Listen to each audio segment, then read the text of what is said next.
Në Shkodër, kjo diel ka shënuar nisjen e festimeve për Festin e Luleve, një traditë e bukur që jep qytetit ngjyra dhe gjallëri.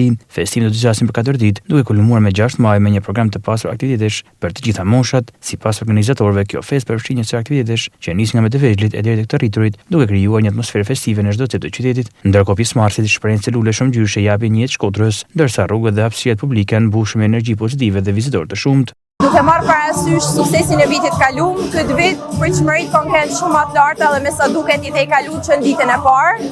Janë menu 4 ditë program, paraditet dhe mazditet, mbushur në plot me animacione, me panajire që do të jenë pranishme pothuajse gjatë gjithë kohës.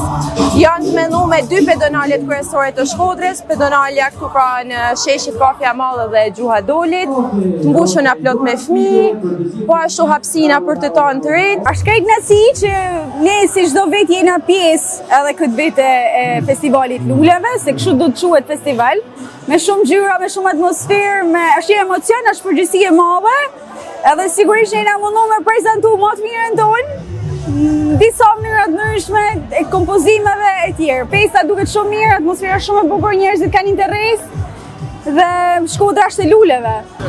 Shumë bukur, shumë gjallëri, Shkodra versi Lule, harmoni, gjallëri, fëmijët lumtur, shumë bukur, janë shumë të kënaqur. Ne të rinjt e qendrës rinore, por edhe të Këshillit Vendor të Rinisë, jemi shumë të lumtur që jemi sot këtu për të krijuar atmosferën për të gjitha moshat, sot që Shkodra është e mbushur me ngjyra, por si një lule. Unë kam 2 vite që po e bëj këtë gjatë, që rris flutrat vet në kopshtin e flutrave Eterna Leden, në Vaudejes, në Mjet, dhe me ftesë të bashkisë vendosëm të organizonim këtë gjatë, që përveç luleve të sjellim edhe aktorin kryesor të luleve, flutrave që bëjnë në natyrë, ka një simbiozë perfekte. Ka interes sidomos nga fëmijët, flutura është gjithmonë e bukur, është gjithmonë tërheqëse.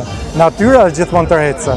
Shumë mirë, sot është dita e parë e festës Luleve, unë po kënaqem, hajdeni në Shkodër. Panajit e Luleve, muzika live, lojët për fëmijë dhe aktivitete artistike në mbrëmje janë vetëm disa nga elementet që e kthejnë Shkodrën në një qendër feste gjatë këtyre ditëve, duke bërë Festin e Luleve një nga ngjarjet më të bukura të pranverës në qytet.